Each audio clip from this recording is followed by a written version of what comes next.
We're Nick Lombardino and Zach Blumenfeld, co-founders of CultureCon. Welcome to a special series on the CultureCon podcast, Culture Starts Here. This content series is brought to you in partnership with our friends at ADVISA, a Midwest-based consultancy helping CEOs, HR leaders, and managers transform workplace culture. In each episode, ADVISA CEO Heather Haas and leadership consultant BJ McKay dive into practical ways to initiate and sustain the culture you need to drive growth and success at your organization.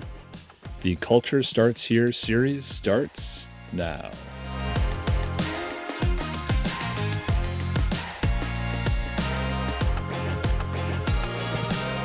All right. Welcome to Culture Starts Here, a special content series on the CultureCon Podcast. I'm BJ McKay, a leadership consultant with ADVISA, and I'm here with our wonderful CEO, Heather Haas. Hello. It's great to be here with you, BJ. Yeah, awesome, Heather. I'm excited to talk about this. So in our kickoff episode, which is so fun with Nick and Zach, we started unpacking essentially like our 5 drivers for a cultural competitive advantage. And it was a framework for building that. And I think it might be helpful for listeners who are just joining us for you to recap kind of the framework and the purpose behind it. Absolutely. I think first, just to track back to the definition of what is cultural competitive advantage, it's kind of a mouthful. So just a level set, what we're talking about there is the performance edge that organizations achieve when they align their culture with their business goals. So the framework and the 5 drivers that we've communicated out to the world is really a way to, the power of a framework is that it gives you a way to think about something complex. It gives you a way to talk about something complex. It's a way to approach a problem or an opportunity. So we felt it was really important to take something that's kind of squishy and fuzzy and maybe hard for people to understand and even influence, and give it some structure so that people could start to have the kind of conversation that we're about to have. So just to review the 5 drivers, the first was activation from above. And I know that's the one that we're going to dive into today in more detail, but it's about the executive team being bought in and involved in the importance of culture, the creation of culture, the protection of a healthy work culture. The T refers to trust and shared purpose. And of course, we're building on an acronym here. The acronym is ATLAS. So we've talked about the first A. The T is trust and shared purpose. That's a reference to mission, vision, values, those important things that a work culture should be connected into. And, culture doesn't just sit out here on its own. It's got to be enabling the important things of mission, vision, value, so people can trust and align around those things. Then the L is leader effectiveness, assuming that the executive team is bought in and that we are aware and the important things have been declared. Now leaders can be effective activating the core values and bringing the mindsets and behaviors to work every day that create the cultural shadow that we've declared as important. Then the next A in the ATLAS acronym is actionable people data. As we know, organizations are used to having financial information and inventory levels and all kinds of those kinds of points of data and reference. We're asserting that people data is very important, and getting that in the hands of managers real time so that they can, at a glance and at their fingertips, know how their people are motivated and how to best tailor coaching and communication and understand employee experience, etc. And then finally, the S is for systems, right? All the things we just talked about that are important ingredients to creating cultural competitive advantage. We've got to have a system that really gives leaders and managers the policies, the norms, the software platforms to do the work of leading and managing in a way that supports all of those other drivers. So when taken in total, the ATLAS framework is really fuel for the business to get to the goals and objectives faster and in a more positive way for the employees who make it happen every day. That's awesome. Thank you so much, Heather. In our podcast series, we're going to be diving into all of these, but the best place to start is, I think, on top, both literally and figuratively here. So let's just unpack some language a little bit. So what exactly does activation from above mean? Yeah.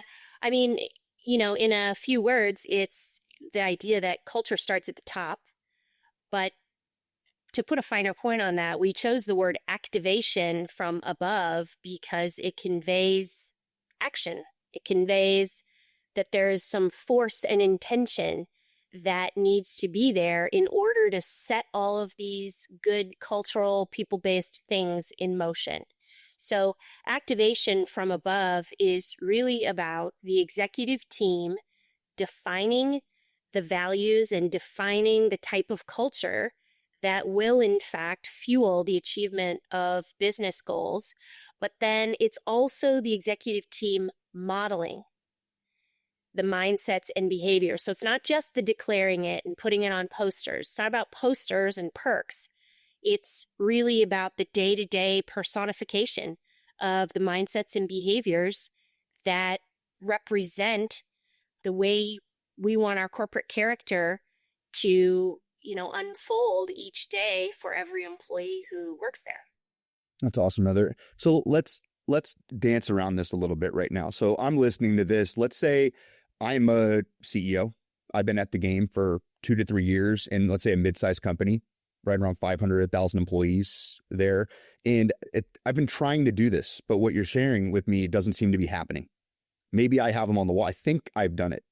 What might be some questions you'd ask me or some approaches you might consider for me that's in that space? Am I doing some of this right? It seems like it, but I'm not seeing that culture that I see my people bragging about. I don't see them out there, and I see other brands and things like that where it seems to be alive. And mine just can't get off the ground for some reason, but I want it to. What might you tell me, or what direction would you give me? Well, I think the first direction I would try to go with you is understanding to what extent do leaders at all levels first understand their role as culture carriers. In addition to whatever functional area they lead and whatever results they are held accountable for delivering to the organization, do they also understand that one of the most important results that they can deliver is connecting with, engaging, and developing the people on their team and creating that work environment that is aligned with the core values of the organization. So in our experience, we've been doing this for 39 years. What we've learned is that very often, if you ask a leader, what are your top 5 responsibilities as a leader? What are the most important things that you do at your organization? Very few of them understand or have claimed their role as culture carrier. It's my job to bring this to life so that it's more than just a recruitment slogan. It's more than just, what's on the website or what hangs on the wall. Often that's what I find. Leaders don't realize that it's really, it begins and ends with them. What they celebrate, what they tolerate is what becomes the culture of the organization. So that's the first thing I'd talk to that CEO about, is I'd say, to what extent do your leaders realize that this is their bag to carry? This is their opportunity to shape the work environment. I think the other thing that's very important for CEOs to think about is for the light bulb to go off, that this whole culture conversation, it isn't really a nice to have thing anymore. And it's not something you delegate over to HR. It's something that you design with intention with HR and with the other leaders in the organization, that your culture is actually something that you influence and invest in. But a lot of that is CEOs are very busy. And a lot of times what they're busy paying attention to is the business performance, the financial performance of the organization. So really trying to have a business conversation, what's holding you back? And often there are people issues in there somewhere, and people issues are typically tangled up in a culture. issue or at least a cultural opportunity. So that's usually where I start. It's about having a business conversation, not a culture conversation, and then doubling down on the role that their leaders at all levels play in any kind of change that they might be willing to make. I love that. And I love that, like, when you talk about roles, what I hear is like starting with some clarity. There might be some clarity challenges. Like, what does it mean to be an executive here? We have our job descriptions and they're pretty straightforward. Here's what a CFO is. Here's what a COO is. Like, you have these rote things that get stuff done. They're like stuff collectors. And like, here, if you do the role, it's that. And it's culturally, I'll use that in a more broad standpoint. Oh yeah, like this is essentially what a CFO does. This is it's like these embodiments that just don't pack the punch that it sounds like you're talking about here. So I want to take this one step deeper, because if I'm listening, I might be nodding my head at this. Yeah, like they know that. Yeah, I've tried to do that. We had our strategic planning retreats actually just got done. We just got done doing that. We had a speaker come in. They talked all about like culture, and it seemed like the team's really ready to do it this time. But this is my 4th time I've said that. We've had the retreat, we've had the strategic planning, we've had the thing, but I still don't see the return. So what next step down, or what would be the next thing I might do if I have the intention? I'll do the retreats, I'll do that, I'll bring in the person. What might be preventing me, even at that session, if I talked about roles and here's our job? What might be falling off or trickling off as kind of next month 2 comes, and then month 3, and then month 4, and I feel like I'm pulling the team instead of like them taking it on their own. Yeah, I refer to it as, is the CEO willing to truly keep tabs on culture? And by tabs, I mean time, attention, and budget. So sometimes the intellectual, the understanding of the importance of this and all of the ahas of, oh my gosh, yes, this is getting in the way, it's creating friction, or our culture needs to be fuel. There's the understanding and there's even the desire. But where the rubber meets the road is that if you're going to change or influence your current culture to become something else, it's going to require your time, your attention, and it's probably going to take some budget. And largely the budget is often around leader development. That's one of the biggest things we've learned in 39 years, is that leadership development, when it's explicitly connected to mission, vision, values, and particularly values being the pillars of your intentional culture, when you're investing in learning experiences and you're giving leaders the time to learn how to be a culture carrier, what are the skills, what are the mindsets, and specifically the behaviors that I need to practice bringing, that's the putting some time and some money, some budget into giving your leaders a chance to retool. Because tragically, most leaders have received no development at all, let alone customized leader development that's teaching them or giving them the opportunity to collaborate with other leaders in the organization and get aligned on what do we do around here to create a work experience that is going to, in fact, help us get to our strategic aims. I like that. I like the way that you put that, and the fact that it just makes it more material. Instead of, oh, I have these leaders, I have people that have been in the industry for 20 years. Oh, they're great. Like they have it figured out. I think where that is true when it comes to experience and skills and wisdom in particular roles, it misses that second part that you talked about. Here, yeah, these values, like embodying this stuff, living this stuff out on this team, on this group, it just lacks that kind of punch that pulls everybody together under one battle cry. Versus, you referenced a little bit before, hey, there seems to always be relationship things behind this, like conflicts, like pulls. They wonder why they're siloed. We don't tend to communicate up here. It's because the traditional framework is I'm the boss of this, and I'm the boss of this, and I'm the boss of that. And sometimes we don't team up very well. We don't even know what that looks like. Yeah, and your values can really be that connective tissue across the silos, so that we're not just communicating, vertically down to our team, but there's some horizontal connective tissue that represents, so that no matter whether I work in finance or sales, or I work in Indianapolis versus the Omaha office, an organization should have some common sense or shared sense of what it feels like to work here, and what we reward, what we recognize versus what we don't. And that's going to connect and click with some people's personal values, which is good. That creates a magnetic, the best and brightest people are going to be drawn to the values that you espouse and live out. And then the ones who aren't the right fit for you, they're going to find somewhere else to work. Fair point. I have two questions in my head right now that I think will be of interest. One is, how long should this take? I'm going to do culture work. I want to rebuild this. We know what we want. We're willing to do the work. So how long does it take? Yeah, I have two answers. The first answer is, if you look at the research, to change a culture takes about 3 to 5 years. Just like if you were to say, you know what, I want to get more physically fit and I want to change the composition of my body. That's a long play. Even if you can make some fast changes, they take time to show up.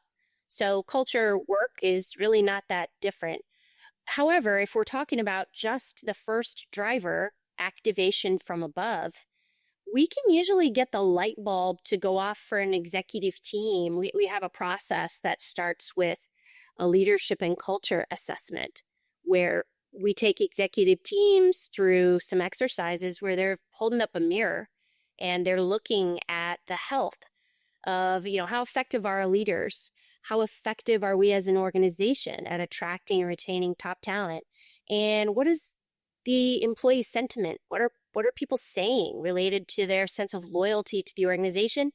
When you hold up that kind of mirror, you can usually catch the attention of the executive team in a couple of weeks, at least such that they are thinking about culture in a different way, in a way that is much more about, hey, this is really important business strategy kind of conversation, not just, the stuff they take care of over in HR.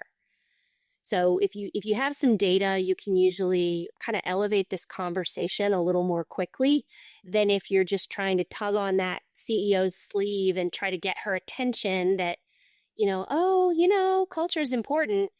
You got to really build that business case so that she can see it's not just important because it's the right thing to do, but culture is important because it can help us achieve the profit margins and the growth goals, et cetera, that we have set out to achieve. So we have 2 weeks to 5 years. So there's some light, there's some things that we could, I just keep thinking not about companies, but I think about the fact that I'm a Cleveland Browns fan. And sometimes it takes more than 30 years. It takes more like than 30 years. And sometimes you restart over again. And then it's probably the strength and conditioning coach's fault that we're terrible. But and there's probably some variations of that. So I'm going to take this a different path because some people listening right now, maybe I'm a director, maybe I'm a VP, maybe I'm a member on the leadership team, the senior leadership team, but I'm not the CEO. I'm not the owner. I'm not even a partner in it at all. And we know we have a deep feeling in our gut. That's usually where it starts, that like, this is a culture thing, and it is an activation from above thing. We are doing behaviors up here that we can't stand when we see them echo down the organization. Maybe it's like we're in the 25% or 35% that get that we're on that team at the different levels. But those key, the C-level leaders or leader is not on the same page. They either think things are going fine, the way that we've won is the way that we win. They're kind of stuck in that mindset that maybe got us winning over the years, but right now is maybe costing us talent, costing us money, costing us all these things, but they just can't seem to make the connection. I guess, what would you share with that leader within an organization to try to move this? I want to stay here. I want to see there's a lot of good going on here, but we just can't seem to turn these folks. Well, I think there has to be some kind of burning platform for, we're trying to grow, we're trying to achieve, we're trying to, whatever the strategic plan or goals of the organization, that's where it starts. And it's a conversation around, how's it going? Are we getting where we're trying to go as fast or as profitably as you'd like? What is the performance of the business? You remember at the outset, I said the definition of cultural competitive advantage is that it's a performance edge. So that's where I start the conversation with this leader, is about the performance of the business, what's going well, what's not going well. And that's where, if this is an executive team, if I'm part of that executive team, hopefully there's some trust there, because it's also important that there's someone brave enough to speak up and say, well, actually, we've lost some key talent, and I'd like to talk about that for a minute. Or, this was the first year that we didn't make it on best places to work, and I'd like to see what others think might be the reason for that. So it's a combination of opening the conversation about performance to see where the people tentacles of that may go, coupled with the bravery of people on the team to speak up and name what they are personally experiencing or observing. It's also data, like what I was talking about before. Sometimes best places to work data, or a lot of organizations are already doing employee engagement surveys. You can peer into that information and just kind of put it up there and then say, that's interesting. What's the implication of, the fact that, more than half of our mid-level managers are burned out? Or who knows what the data is going to say, but there's almost always something in there that can enable you to have that level of conversation. Because what you're trying to do at this point, if you're a director, or let's say you're an HR professional, you're trying to help the executive team intellectually lean into the idea that culture is part of the conversation here about the performance of the business, and it's only going to become more important as, you've got 10,000 baby boomers retiring every day, exiting the workforce, and there simply are not enough humans to step into, the shoes to fill those roles. That is a recipe for every company is competing for a smaller and smaller, labor force, number of humans to do the jobs. Now, of course, we have AI, and you've got some of those things are going to get automated. But even with that, we still have to find the best and brightest, and we're going to be more successful if we fight and compete and win the best and brightest over our competitors. And I think that's where the culture conversation is really a performance conversation. I love that. And I love the using undisputable data. Yes. Like undisputable things, like there's like red numbers and there's black numbers. And then there are like obvious things, whether they be turnover numbers or things like that. When you capture that, it's not emotional. It's not subjective. Literally, what sense do you make of this? Like, I love that. Like, hey, what's the implication of this? Why might that be happening? What might be happening? Could it be inconsistencies at our level? Could it be lack of communication breaks, infighting? The things that kind of degrade and cause inertia to happen at those levels, even with corporate messaging. We're doing it. We sent it all out. Yeah, we did it. It's like this, like they're washing their hands of it. Like we tried it. We're doing it. Aren't we doing the work? Didn't we do that thing? I hear that too sometimes. We did the event. It's like this moment that we think versus you shared earlier, Heather, about like 2 weeks to 5 years. Getting started in 2 weeks to 5 years, and it almost never ends. Once you get this rolling, you just get stronger at it. Totally. And that's why that metaphor of working out is a good one. If you stop working out, you're going to gain weight again. You never done? I love to be dying. You're done.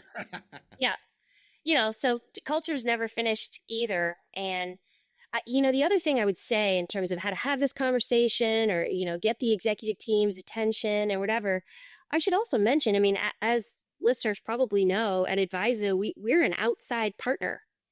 Sometimes it's hard to read the label from inside the jar. Sometimes it's extremely helpful to bring in a consultant, to bring in an advisor who can lead you through, facilitate, create the space for the executive team to look at the people data, to contemplate their results and think about how well they are doing on the people side of the business. A facilitator and someone from the outside who is bringing fresh perspective and tough questions that the executive team has to wrestle with. That's why we created some of the tools and consulting processes that we did, is because we discovered that it's very difficult for people to kind of flip this switch on their own. This is exactly the kind of work, strategic planning and culture change, these are things that can be catalyzed often best by having an outside partner who can come alongside you with a process, with some data and information, and then with some training and support to make those changes, especially for leaders to make those changes over a longer period of time. Yeah, I love it. So we've talked about activation from above. We peppered in and you gave us some insight, Heather, on like a CEO that's got the want to, that's willing to put some of the energy in there. Like I recognize that. I've talked about kind of the split party. We're over here. We have some work to do to get everybody on the same page. Before we get into, and I'm going to tee up two things. One is an opportunity for folks to kind of get that culture check. But also I want to simplify, if I want to start today, a few different things. Before I do that, when do I know when I'm on a leadership team? Let's not say I'm not the CEO. When do I know it's beyond repair? When do I think that, hey, this might not ever happen? What are some of the signs that I might be looking out for? Well, I mean, that's worst case scenario. The optimist in me wants to say that, it's never beyond repair. I mean, if there are still humans showing up to work and the company is solvent, there is opportunity for change. But, some of the tough situations we've been over the years where we've had to even say, I'm not sure we're the right partner for you. One of the toughest things to overcome, BJ, is when the CEO is part of the problem or the executive team is part of the problem and they aren't willing to see the reflection in the mirror. They aren't willing to own what they can do, the behaviors and mindsets that they have that might be contributing to an unhealthy work culture. Or you have an executive team who doesn't really want to get his hands dirty with this. And, we'll just send them to some things and it'll all be taken care of. That's why the activation is an important word. Where it goes best is, we have so many great CEO clients who model this. They're willing to sit in the rooms. They're willing to have the conversations. They're willing to stand up in front of the company and say, culture is really important to our success. And we're going to start making some changes, or you're going to start noticing, or it's that personal accountability for the cultural health and effectiveness is really important. I think when you see CEOs who don't want to be bothered with it, who are very dismissive with the HR experts in their organization, and they don't want to design, like I said, they want to delegate it off or down rather than design it.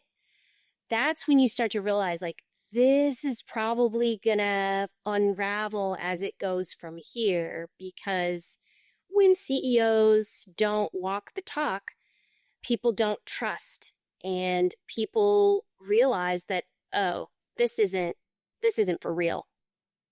Nobody's really held accountable to these values, and this isn't something that, if the CEO doesn't have to change his behavior, then why do I have to change mine? Right. And thanks you for sowing some hope. That's great. As the Browns fan, I claimed myself to be earlier publicly. There's always hope.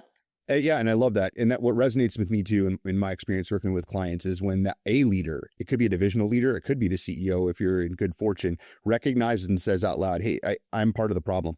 These behaviors that I do have led to this. When there's that radical ownership, that's the fastest mechanism. We talk about that 2 weeks to get it started. That from the top saying, hey, I know we're part of the problem up here. Yeah. A lot of things I've been doing are leading to this experience that you're having. And the next line, which is what we're going to get into in a second, here's some things we're about to do about it. That's what I want to wait for next. All right, good. You're taking ownership. Good. What's going to happen to us next? Now that you said that, because all change can inspire some fear, even what appears to be good change. It's oh no, it's moving. We've been doing this for 100 years, 50 years. Now there's some really radical things happening that we've asked for, but now they're coming. Now what? So you peppered on a few of these as we talked about how to activate from above. What does that mean? What are some of the things that you do? You peppered on a few of them. Heather, if you could you just collect for the folks listening, maybe the first 3 steps or 3 things that they can do, or 2, whatever you think's most helpful to get this started. What might I do? Where do I start? The best place to start is with data.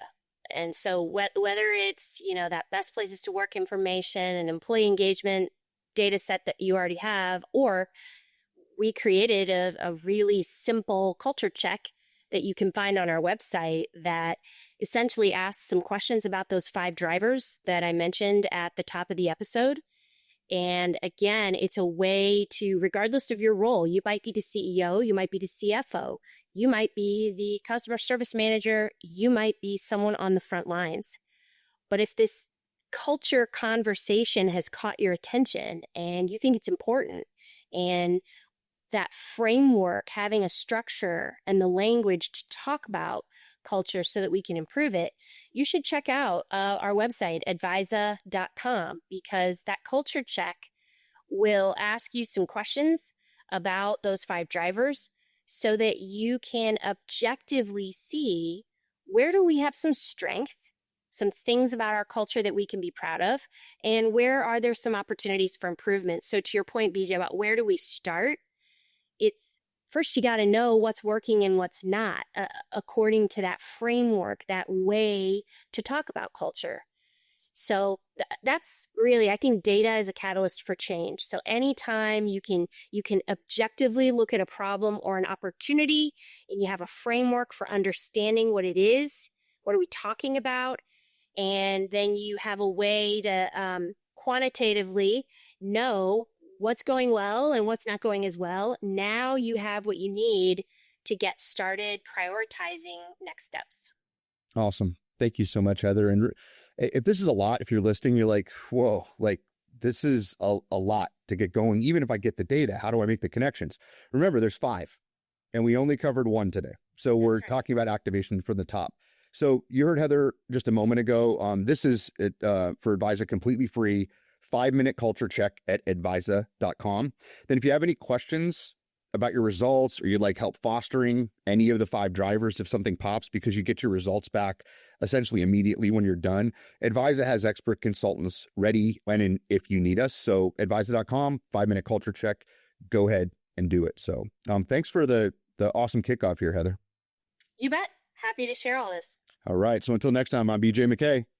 And I'm Heather Haas. And culture starts here. That's a wrap on this episode of the official CultureCon podcast. If you got something out of it, share it with a friend, teammate, or fellow culture geek. And don't forget to hit subscribe so you never miss an episode. Until next time.